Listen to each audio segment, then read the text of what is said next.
Good afternoon and welcome to the demonstration of our Estimator Express and Plans Express software. We should be underway in just a couple of minutes' time. For those that are here, just what I want to do is just kind of throw up a bit of a poll, just to kind of collect a bit of information about you guys and how you're, what's the one thing you wish to improve on. So if you want to select any of those, we'll be with you in just a sec. Okay, thanks for filling it out. So yeah, we've got some feedback here. So yeah, 100% want to save time, which is exactly what the software offers. Obviously, third of view, increased kind of profit margins, overall presentation, really accuracy. So all those kind of sections are exactly what you're kind of looking to do. Just got another one just to share, just kind of get an idea of how you guys are kind of estimating today. So using maybe kind of software already, possibly using like a QS stroke estimator to do that, maybe actually outsourcing it to an estimating service, or the old-fashioned method of the kind of pen and paper, really. Okay, got a good crowd in today. Everybody's on the ball, which is good. So yeah, looks like the 2/3 of you already using software, which is good. And obviously a third of you kind of using a QS stroke estimator. Anyway, so hopefully you're all quite familiar with the benefits of actually using software. So hopefully with our solution, maybe you're looking to kind of move away from your current provider. We'll hopefully try and cover the software with you guys today. So the topic of today, how to get an automatic estimate from your takeoff. Just to kind of introduce myself, my name is Mark Brady. I've been working with with HBXL for the last 15 years. You may have kind of spoken to me on the phone already. Looking at some of the names, they do look quite familiar. As I said, thanks very much for giving up your afternoon to attend. We'll go through the software in just a second. So for those that have kind of used GoToMeeting software before, there is a little kind of question panel on the software.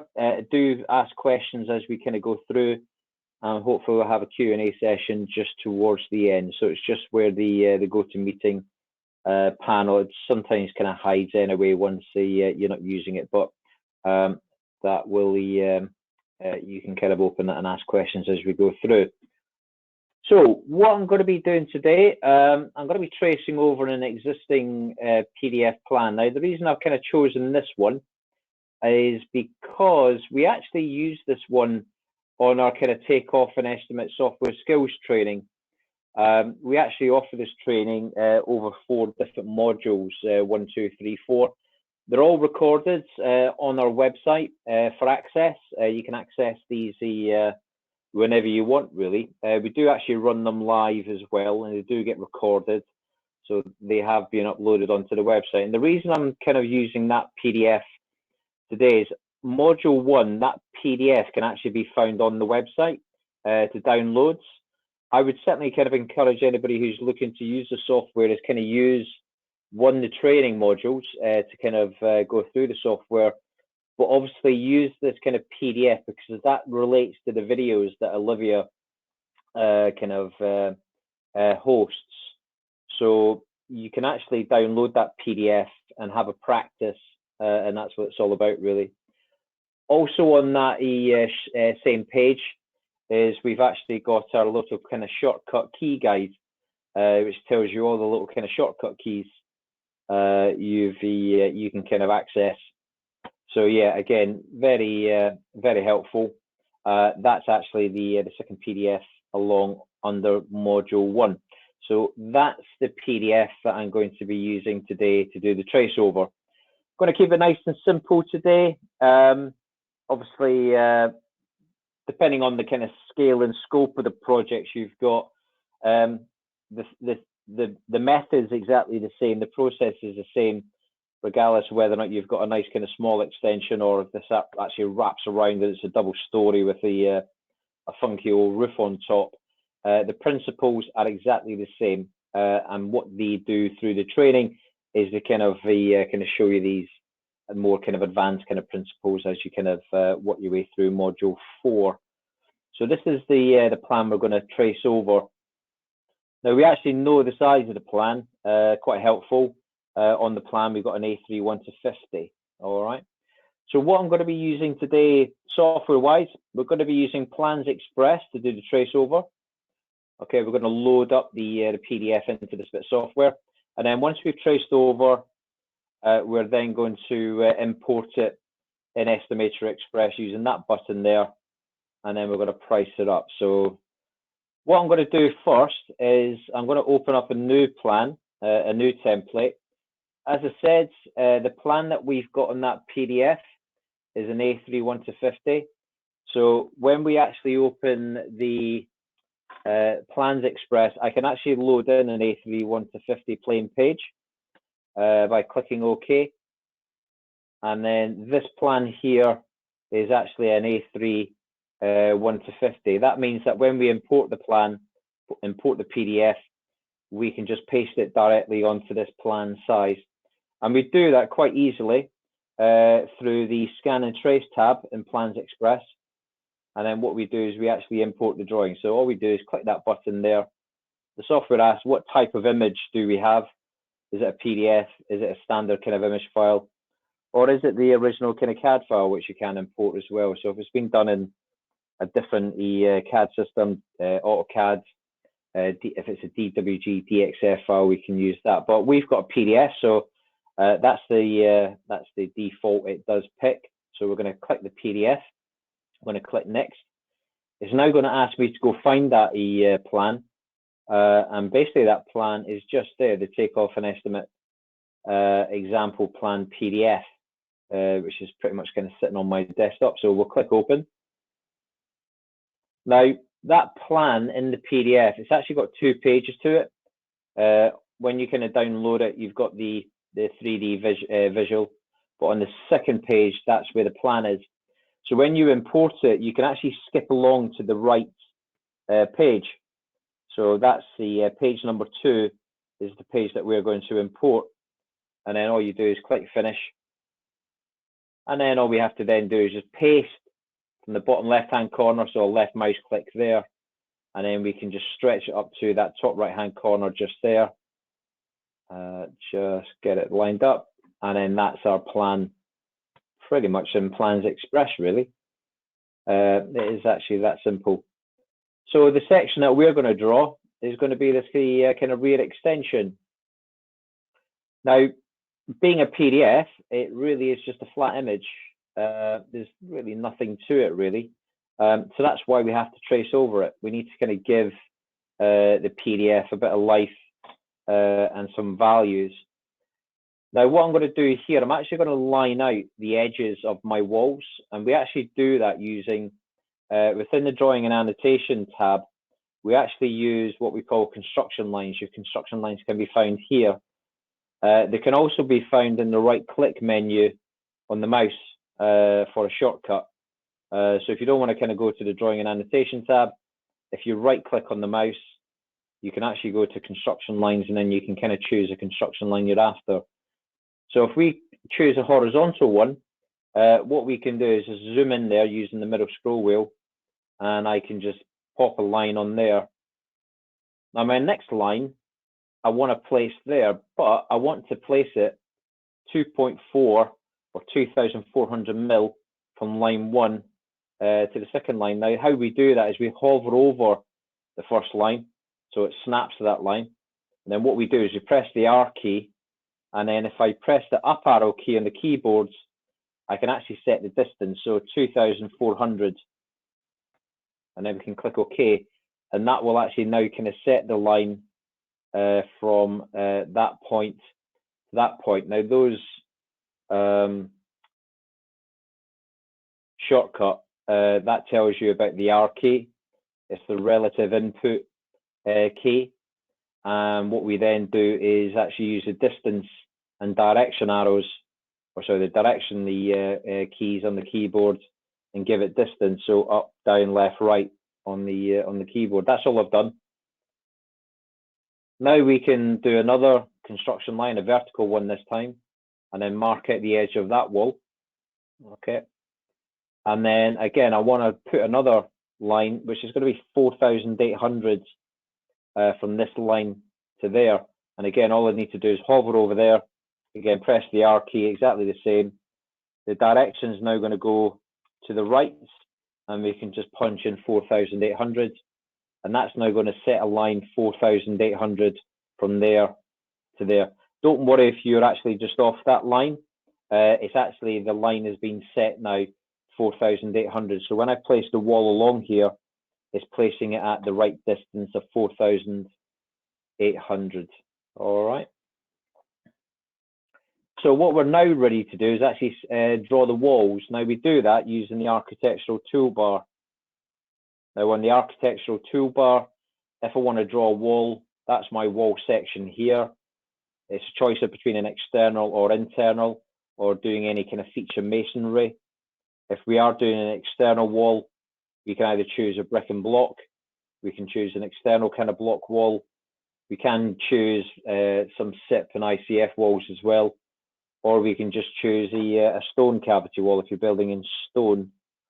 But we're going to do a brick and block, and what we can then do is either do a ground floor, or if we're doing like a 2-story or 3-story build, we can do an additional floor on top, which does away with the foundations. But we're going to do a ground floor, which allows for the foundations, and then we can then kind of choose the height. Now again, this is just a template. I can change the height of the wall if I want to once we've selected it. We're going to do a single-story wall, and then we get this little box now kind of popping up. Apologies for the lag. This GoToMeeting software does lag this a little bit. So what we've got there is we've actually got a height, which is 2.4. Again, if I want to change that, I can make it 2.425 if I want to, or 2.367 if I want to. I can put a very kind of accurate dimensions in there. I can change the dimensions in that height. Leaf thicknesses are going to be 100 mil. The second page, so all I've done there is click next. We can also define the depth of the trench we're going to dig out. We can also define the width of the trench we're going to dig. And we can also define how much concrete we're going to pour. Again, if you want to increase the concrete within that foundation, then you can do. It's also estimating for the footing details. So it does mark out all the strip level, the cavity fill. We can also do the height of the block work to the inner leaf. We can do the height of the trench blocks, height of the course-seam block, and we can also expand on the cavities. If you want to allow for 140 mil, we can change the cavity widths as well.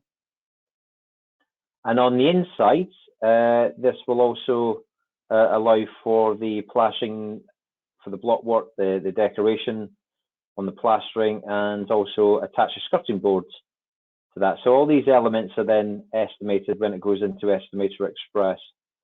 So to place the wall, and this will be the reason why I put the construction line in, was because what that does, that kind of makes a snap point for me to kind of place the wall. It kind of finds the intersection where these two lines meet. You'll see there, if the mouse goes to that corner, it finds the intersection point. So if I left mouse click there, that's my wall I'm going to place. And all I have to do is kind of run up that construction line to that corner. And then I can run it along to that corner. And then we can bring it down to that line there. So it's all kind of meeting the construction lines that I've actually set.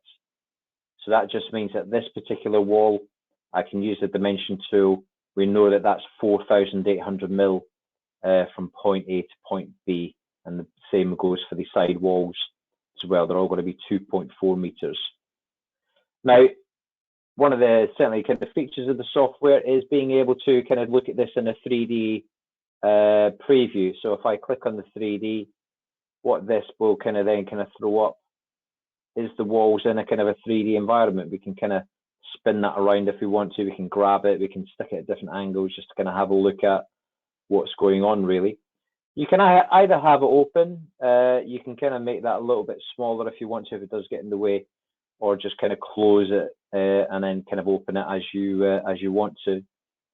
You can also have it open on the a separate screen if you want to. If you want to save a little bit of space, you can do that as well. Now, what I'm going to do here is there's actually an opening we need to kind of make into the existing wall that's running along here. So what I'm going to do here, a little shortcut. If I right click, actually it's the previous command because I did something else. If I had done the wall and then I wanted to draw another one, if I right clicked, I could actually do a previous command if I did the wall before. But to pick the same wall, all I have to do is just click the icon. It will pick the last wall I did. And what I'm going to do here, I'm actually going to close this up. I'm going to kind of stick an existing wall on the back there. All right. And the reason being is I want to open up the existing wall we're actually building off. Now, before I do that, I need to set this wall as being non-estimated because we're not actually pricing this wall up. We're not building it. It's already there. So a couple of ways to know that you've actually selected it. If I just switch on my 3D, that's the existing wall we've just placed. If I select it, you'll see it kind of goes this nice kind of purple shade. Yeah, that means it's actually been selected.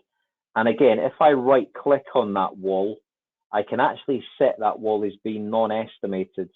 All right. So if we set that wall as being non-estimated and click OK, what that will then mean is if this goes into estimate or express as is, the only walls it's going to estimate are these three walls. It's going to leave that wall alone. All right. You'll see it's actually got a slightly kind of different kind of texture on there. If I hover over that wall as well, by the way, that little yellow box at the very bottom of that dialog, it says estimated no.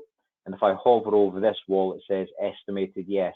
So I can also then kind of see which parts I'm estimating and which parts are going to be existing. And the reason I put the existing wall on there was, as I said, I want to open up this wall with an opening just on that back. And I'm going to leave the 3D on so you can actually see it happening in real time. Now, we don't know the size of the opening. So again, a little tool in software. If I right click, if I go to the annotation menu, there's that button there. It says linear dimension. Okay. Don't necessarily have to find it in the right click. You'll actually find it on the drawing and annotation button. The actual button sits there. All right. But I like to kind of use shortcuts. Goes to the linear dimension tool under the annotation section. Then what I can do, I can actually measure, if I zoom in here, I can actually measure from that point all the way along to that point to kind of get an idea of how big that opening is. All right.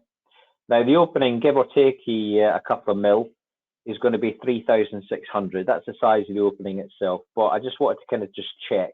All right. It just means that when we kind of come to do the opening, and again, we use the architectural toolbar to do that, we'll go to the openings, and I can actually do a structural opening to an existing wall, and I can actually choose a large size opening, which gives me an allowance between 3.6 and 4.2 meters wide. I can actually just leave it for 3.6 there, but if it was like 3.68 or 3.7, I can change that quite easily. So that's going to make the width of the opening at 3.6. It's going to make the height of the opening at 2.1. And then we can press finish. And all I have to then do is we've got the opening there. We just got to line it up with the PDF. Again, left mouse click, and then you'll see that opens up that back existing wall here. Again, we can have a spin on the 3D just to kind of have a look at what's going on there.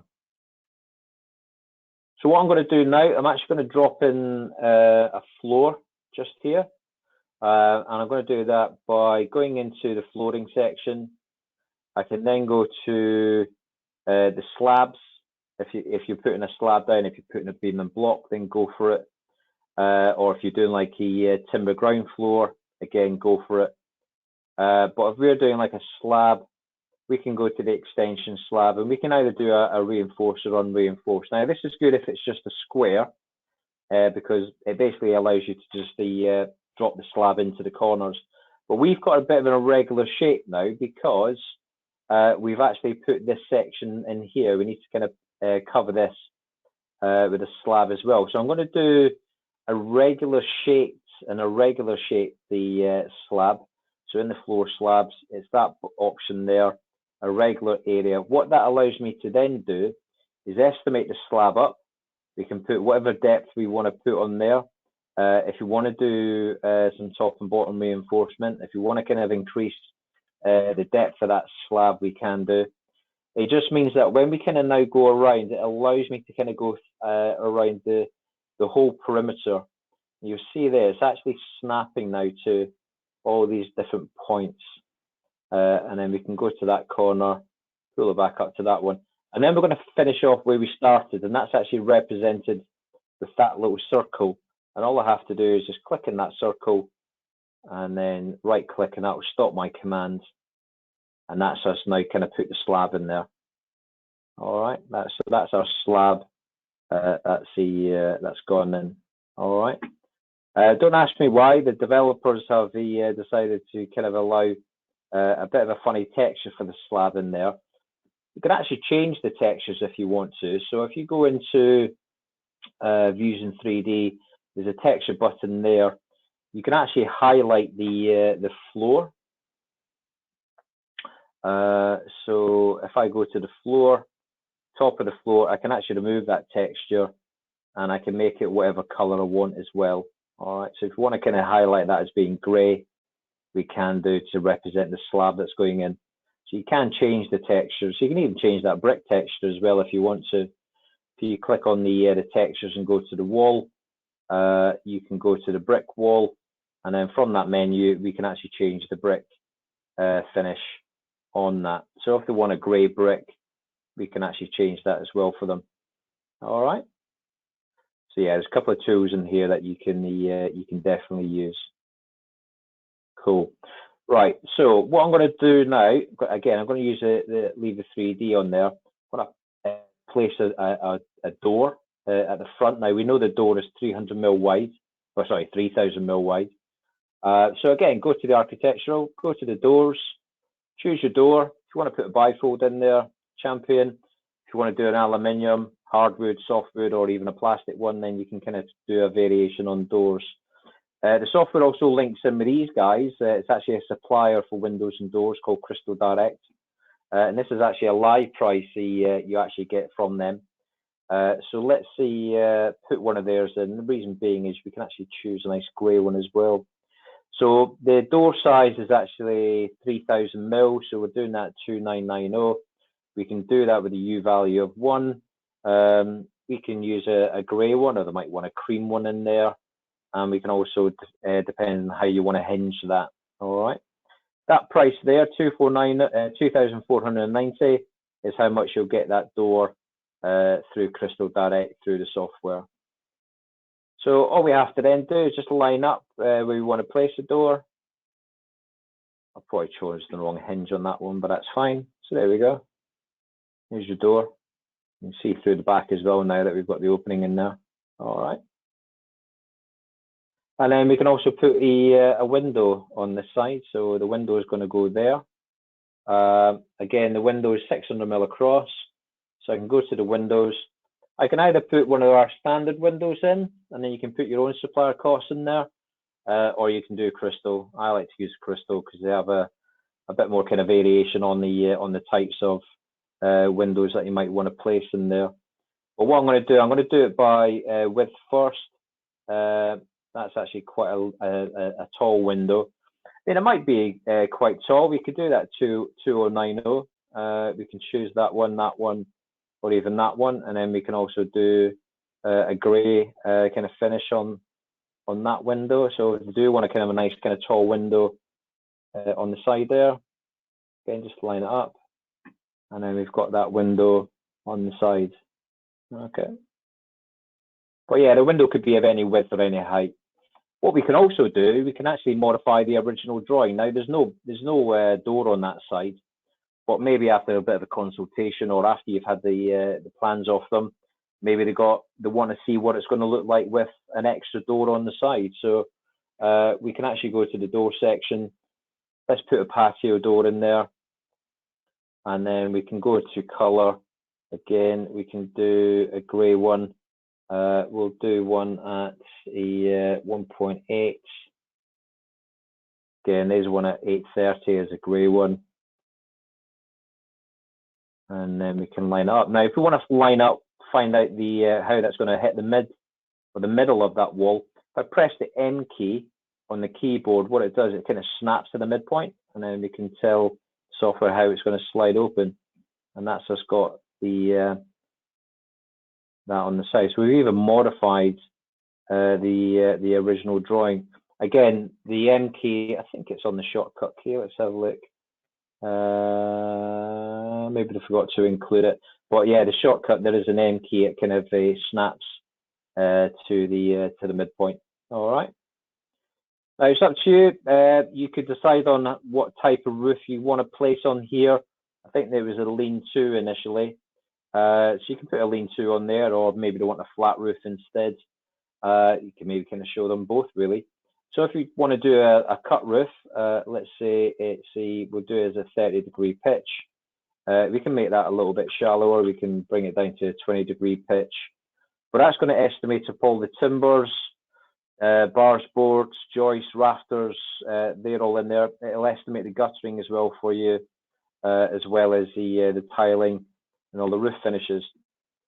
So roof type, you've got a choice between an apex or a hip. Or if we're obviously doing a lean-to, I can select lean-to. So you just kind of select the one you're after, and then just click OK. Now to drop the roof on, I can go to this front wall. All I have to do is click the wall, and then pretty much going to give 3 points. First point is going to be this corner here. The second point is going to be the width of the gable, which is going to be here. And then the third point is going to be the length of the eaves. So it's obviously going to go to that point there. Okay. And then that's just got our kind of lean-to on there now. All right. And again, if I want to change the textures on there, if I want to get kind of quite clever, I can go to the textures. This time I'm going to go to the roof texture. I'm going to go to the roof. And what I'm going to do in here is I'm going to change the roof. Let's see if we've got a grey one. I can actually upload my own textures in here as well if I want to. There you go. That's how they want it finished. All right. But as I said, we can put a flat roof on there instead. And again, the flat roof can have within the roof section, you can put roof lights and stuff in there if you want to. Aluminium roof lights, or even a Velux skylight in there as well. If you do want to do any Veluxes, where are they hidden on these days? Doors, not doors. I thought it was in the attic section. Velux roof windows. So if you do want to put a Velux window on there, top hung, manual opening. You can do different sizes. Not sure if they've got any grey ones in here. It's noise, but I can change the textures if I want to anyway. You can also put a blind on there as well. You can also change the cost of that Velux window quite easily. And all you do is just kind of click the roof line. All right, it has kind of placed it over here, but I am going to move it. I'm going to stick it just there.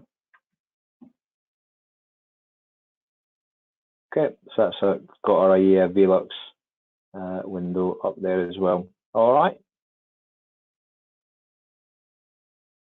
So it's all kind of taking shape. And we can also do some internal finishes and stuff on there as well. We can go to the electrics if you want to. And then what we can do is we can do some double sockets.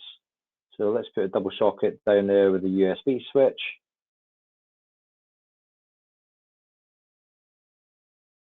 We can do a double socket down there. And then also let's do some lighting, some wall lights. Do a wall light on there.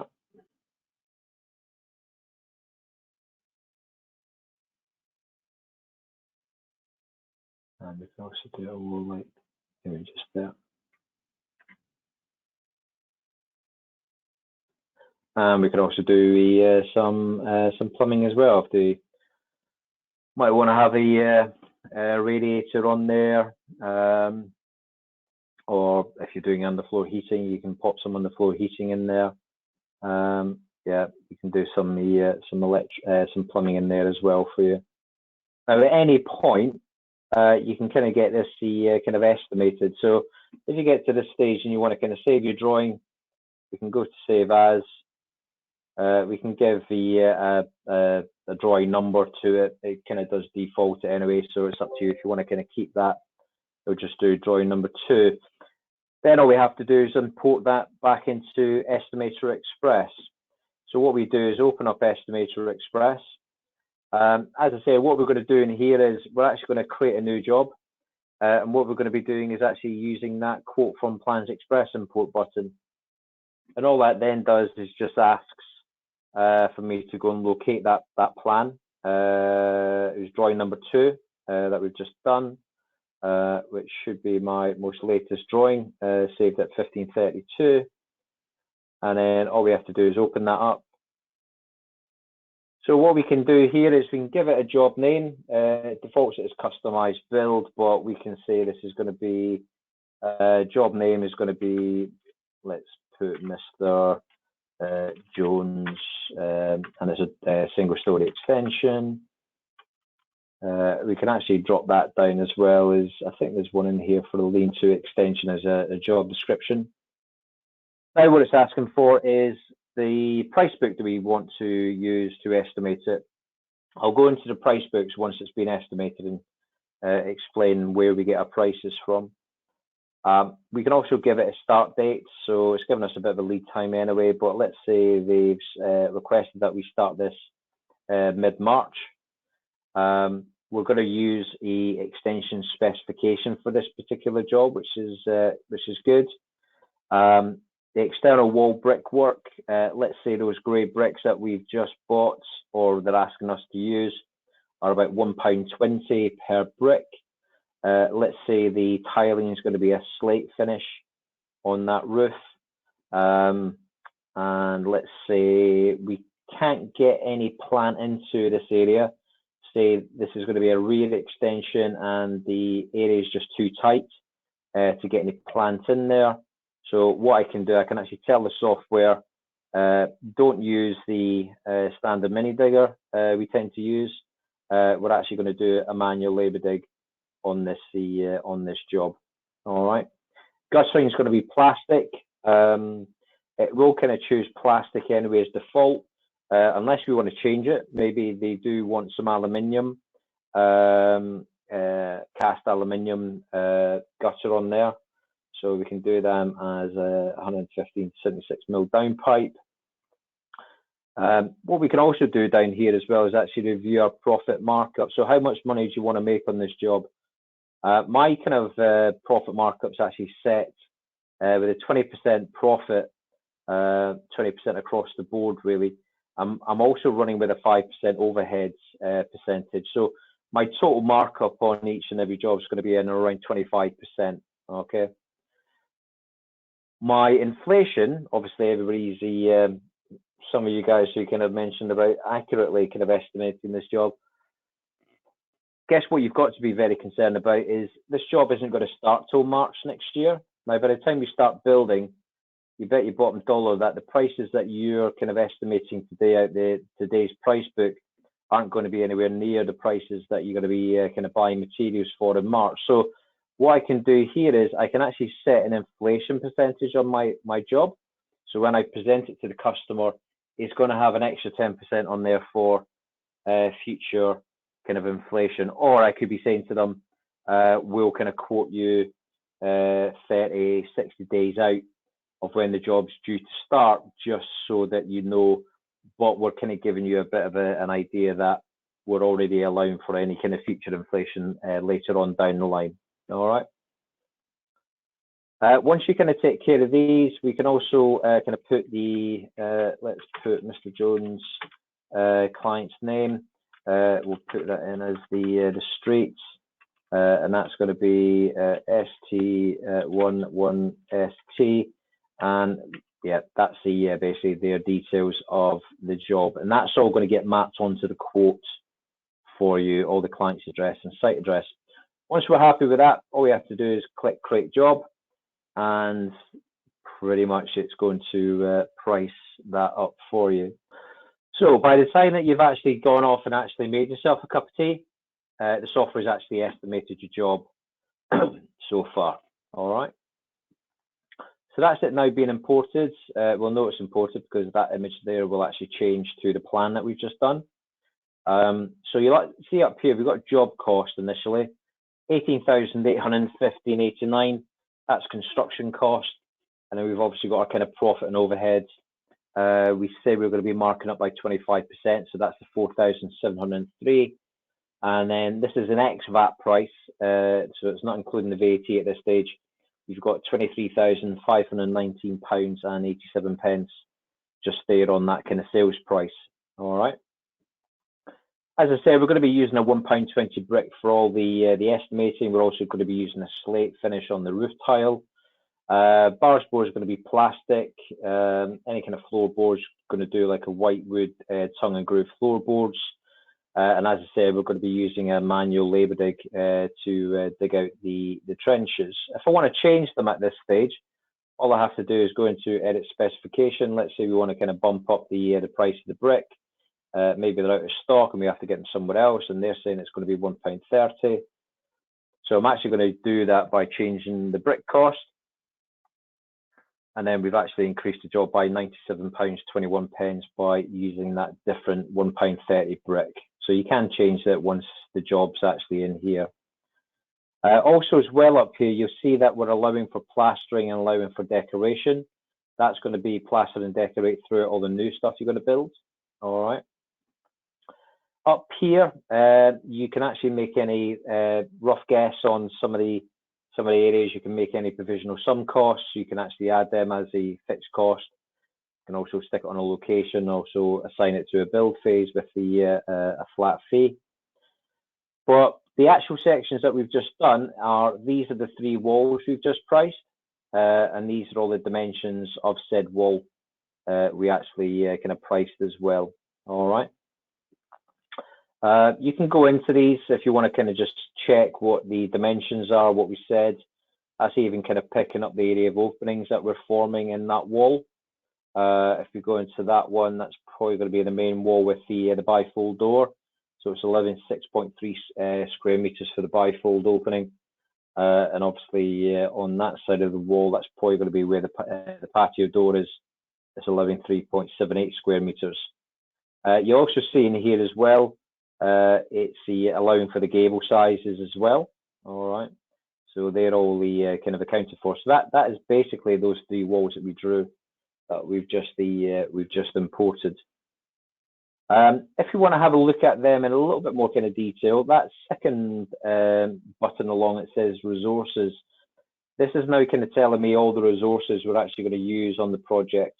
All right, and how many. If I just skip along to the wall section, if you look at the brick and block walls here, it's telling me that we are going to require 923 bricks in that wall. All right. And the reason being is we're actually estimating a £1.30 brick, and we're actually allowing 60 bricks a square meter. So that kind of section there is 14.6 square meters. So including your wastage, you're looking at 924 bricks, if that's how many bricks you're actually using. And then it's giving you a cost of 1,201, and that includes a wastage allowance of 5%, because you're actually estimating that at £78 a square meter. All right. Now, obviously, if you kind of change the actual brick cost, so let's say we go back into the little mini spec, and let's say, I think that's probably a little bit pricey, or we've had a shop around and we find that we can actually get that brick a little bit cheaper now. We can get it for around about 95 pence. So again, all I'm going to do is kind of reduce the cost of the job just by making that change. We've actually decreased it by £340. All right. So if I go back into where those walls were, go back into resources, skip along to where the bricks are, and have a quick look at what we're doing. That estimated rate has actually come down because obviously our bricks are cheaper, but we're using the same amount of bricks over the same square meter, but the actual cost of the bricks is going to come down at £878 because obviously our bricks are a little bit cheaper. You can change up any of these elements. If you highlight the cavity insulation, we can even go in here and actually choose a different cavity insulation. If it's not already in your software, you can actually add a brand new one, give it a description, give it a cost and how you're buying it. And you can also tell the software who you're buying it from. Now, all these kind of material prices can be found in your price book. So I'm just going to click away from our job a second. I'm going to go into the materials section. So what this is actually looking at all your kind of material costs. If it was in the right alphabetical order, one sec. Just clicked on that on the previous demo. So you can actually run these materials in alphabetical order. So it's kind of running from aggregates down to bathrooms, blocks, bricks, timbers, insulation, all the way down to your windows. All right. What we do as a company is we kind of track what the market's doing. So, for example, if we're looking at a building sand bulk bag, and let's say I kind of popped it into Google, and I wanted to have a look on Google to see who I can get my building sand off. Basically, these are all kind of throw up all these kind of different prices. Now, these guys here, obviously Travis, Jusins, everybody else, they're obviously kind of offering it before any builder discounts. But if I'm kind of looking at someone else, let's say we're kind of, let me just have a look at my shop in one sec. Sure, I was looking at this a little bit cheaper elsewhere. Where is it? Let me just go on all a second. It's going to go into Selco a second. If I was kind of buying this in Bristol, where our office is, we can probably get that for around about 37.45 pence from Selco. All right. Obviously, if you're buying it in London, it's going to be a little bit more expensive, nearly an extra tenner. Or if I was kind of up in Yorkshire, it's probably not that far off London prices at the moment. So you can see this kind of variation on regions, suppliers. So what we do is we kind of track what's kind of going on with these materials in the marketplace. We probably update our prices every 2 to 3 weeks to see if there's any changes. That price there of our building sands actually represents a market average. So we're kind of working out what the average is on a set number of the builders merchants that we track. From your point of view, you can change that. If I double click on that price, we can overwrite the average. I can tell the software to stop downloading with the market average, and I can overwrite that. If I want to put £37 in for a bag of sand, I can do. Or if I want to put I want to keep HPXL tracking it because I like them to do that. But what I can do, I can actually drop that by, let's say, 7%. Which kind of brings it into line with where I'm actually buying it from. But what it means is it will track against my adjustment. So if the price goes up by, I don't know, let's say a £5, it will then kind of track my 7% adjustment against the market average going up or down. All right. So all the prices that we've got in the software are kind of tracked against the kind of market average. And we, as I say, we kind of do that every 2 to 3 weeks. Now, you can put your own material prices in there. If you want to do a new resource, that just means you're going to make a brand new building sand bulk bag. You can put whatever cost you want to put in there, and you can also put it from any supplier you're after. If the supplier's not already in the software, you can kind of add to it. So you can actually add to the software as well. You can also tell the software delivery terms. So if you're getting that from anyone in particular and they said, well, we can probably get that to you every 3 to 4 weeks, you can put a 3-week delivery term on that material. What you can also do as well is, as I showed you in the estimate, you can also put your own kind of wastage. So my bricks are about 5%, my sand is about 25%. So if we're losing a quarter of a bag and we need 4 bags, then obviously you need to buy another bag to allow for that wastage. And the software will actually tell you how many bags you're going to need, because it actually estimates, again, going back to the main quote template, it actually estimates each and every element. If I go back into our quote here, let this load up a second, and just kind of scroll down to my overall kind of walls here. Actually, what I'm going to do here is I'm going to click on the main estimate, because I want to kind of look at the overall walls in isolation.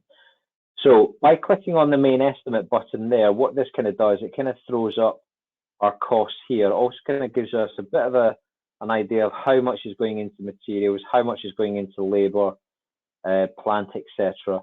Well, if I click on that second tab under estimating calculators, that actually gives me an overall cost of my walls there. All right. I can actually get rid of anything we haven't used. And what I can then do is actually go into the external walls as a kind of a whole. So there's a couple of ways around this really, but what this is actually doing now is actually looking at the walls as a whole, all 3 walls. So if we go into the bricks above DPC, that's the cost of the bricks there. I can go in and edit that resource, and then we've actually got the 880 bricks we're actually going to be using on this job. All right. But what this is actually showing you is all the walls, all the elements, and all the materials that are going into that. So it's even estimating down to the amount of brick ties you're going to need, how much cavity wall insulation you're going to require, how much building sand is going to be required, how much cement, plasterboards, skirting, nails, and it even goes into your kind of decoration finish, as well as building that wall, all the kind of labor gangs that are going to be required to kind of do that as well. All right, so the team that are actually going to lay the bricks are going to be laying bricks above DPC. We've got a 2-in-1 gang. They're in my price book at £65 an hour. And what we're doing is we're kind of measuring them on actually doing 1 square meters of laying the brick an hour. So based again on a 14.6 square meter, it's going to take just over 8 hours to kind of finish off on that element. Okay. Now, if we make any changes to our plan, so let's go back to the plan now. I'll switch my 3D off a second. So what I'm going to do here is I'm actually going to use that wall, and I'm actually going to estimate or draw using that spec. Now, I'm going to do this a little bit rough. Let me start just here. So what I'm going to do here, I'm actually going to draw the existing build as well. So bear with me, because what I'm going to do, I'm going to modify my drawing because maybe while we're here, we need to do some additional. So what I've done there, I've actually drawn the outline of the existing walls we're actually building off. But again, what I'm going to do, I'm going to set these as being non-estimated. So let me just set these as being non-estimated. Let me set that wall as being non-estimated. So what we're actually going to do to these walls is we're actually going to do some renovation work to them. Basically, we're going to repoint them. So what I can do in Plans Express, I can go to the repointing the brickwork, typical wall to be repointed, and then this will actually allow me to kind of estimate that. And what I can do, I can actually click that wall, and that's going to repoint it. We can also click that wall, which is going to be repointed. Again, all I'm doing there is actually using the previous command button. Click that wall, that's going to be repointed.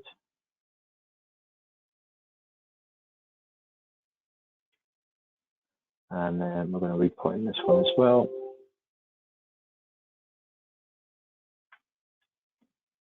And then we're going to repoint this one.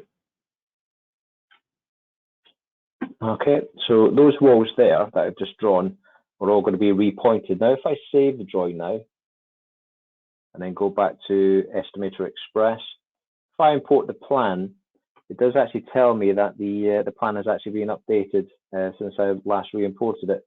So if we click yes, and click OK,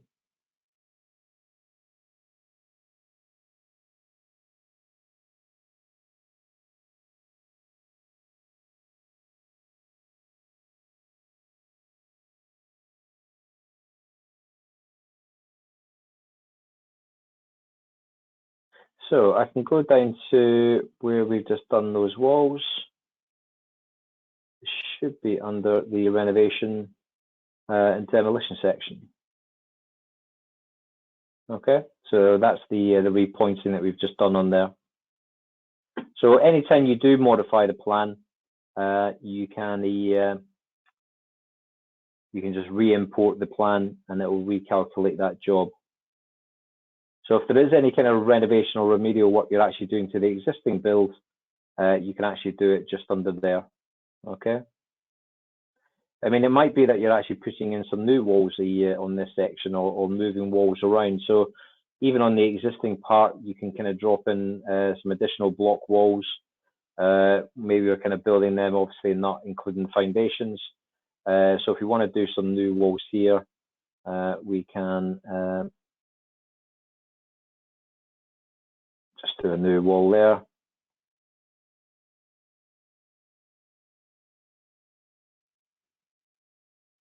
Okay, so that's actually going to be our new section there. And again, if you save that, you can again re-import that quite easily. So you're best off maybe kind of saving your drawing periodically and then kind of importing it as you go and seeing what the price changes are actually going to be. Okay.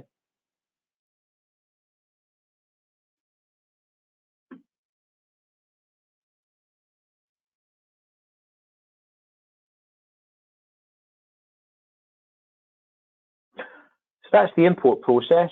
Obviously, once the job is in here, we've got a running price here. On this left-hand side, you can generate a build program. So the build program, click on there.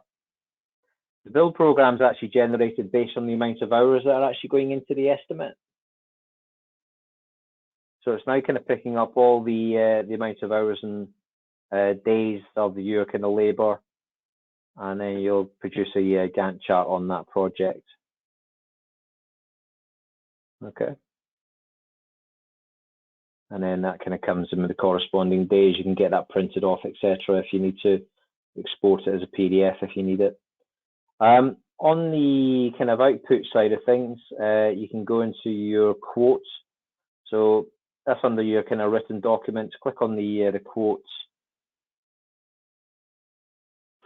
and then the quotes then generated here. Now you can upload your own kind of image for your own company logo. That can be imported just here.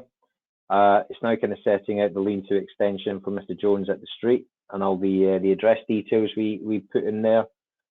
That all gets mapped onto the letter as well. Now this is a kind of standard letter we've got in the software. You can change it if you want to on this right-hand side. You can modify that, have it worded as you want to word it. And then you get a kind of a summary breakdown here now. We've also now got our price down here, including the VAT's added, VAT is 20%. If you need to change the VAT, that can just be done here.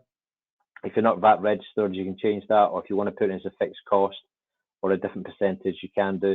And you'll also notice there as well, we're actually including inflation on this job. All right, so that includes that extra 10% as well. Again, if we kind of keep scrolling down, we've now got each kind of build phase. So we've got foundations. We've got a description of the foundations, which can be done here. We're going to be doing a hand dig. So what I'm going to do, I'm going to use the paragraph hand dug foundations, press apply changes. And then we've now got the foundations by hand and cast foundations We've obviously got that price, and then the sorry, zoom in there a little bit, and then we've got our brick and block cavity walls there, oversight and slabbing. So we've got our slabbing that's going in using some of the materials we're going to be using, masonry shell.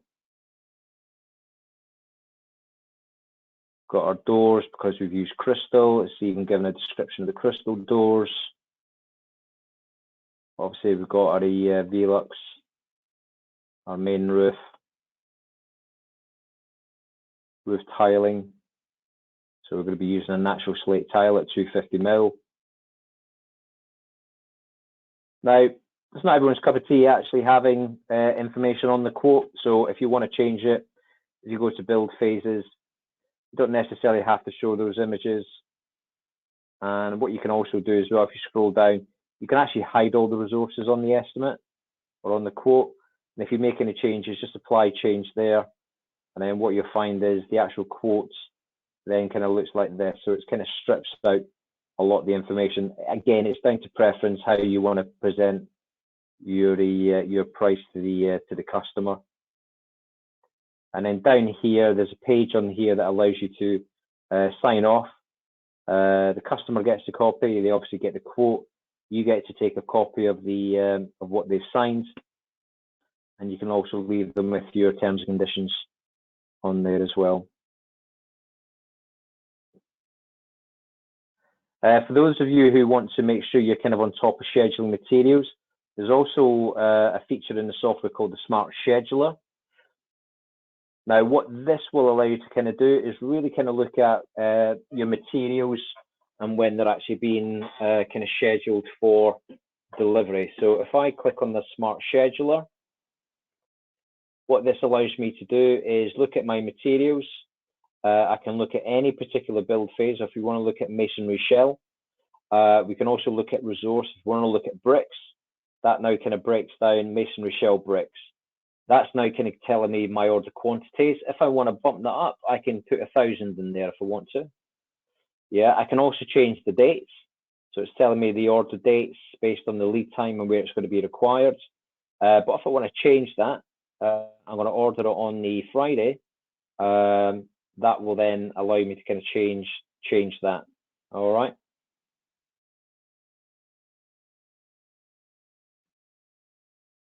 What I can also do as well is if we actually look at, let's say we want to have a look at your Blue Circle Mastercrete cement.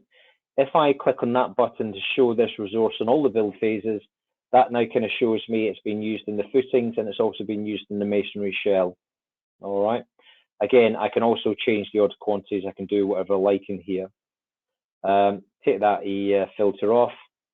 Or if you want to kind of look at obviously your kind of labor elements and stuff as well. Yeah, so we've got our 2 brickets and a mate and how many we actually require. All right. Now, what you can also do here as well is there's a couple of reports that sit underneath here. We've got our materials by build phase. Again, this is going to be a document, and this is now kind of looking at me my materials by build phase. Okay. And the actual dates and how much we need and what the product descriptions are. If you want to look at materials by order dates, again, that's now looking at the order dates. And we can also look at just the materials order report. So this actually is now kind of giving me how many of these materials we need to order and by when. All right, so just kind of staying on top of the ordering, etc. Under kind of outputs though, under data reports, you do have a lot of different reports anyway. So if you want to have a look at your sales price, including overheads and profit, if I click on that report, that will give me more of kind of an Excel-y kind of report that we can export. So we're kind of given our overhead a forecast, our profit a forecast, and then obviously the price, etc. Total costs including profit and overheads on there. We can have a look at costs including VAT. So lots of different reports, and we also have a materials order schedule in here as well, which is more of a, as I said, Excel report that you can have a look at just down here. If the Smart Scheduler isn't really something you're after, you'll have a kind of a standard report in the software anyway. Give that a second to load. As I said, any of these reports can be imported anyway. So this is now kind of looking at my kind of materials on there. Okay.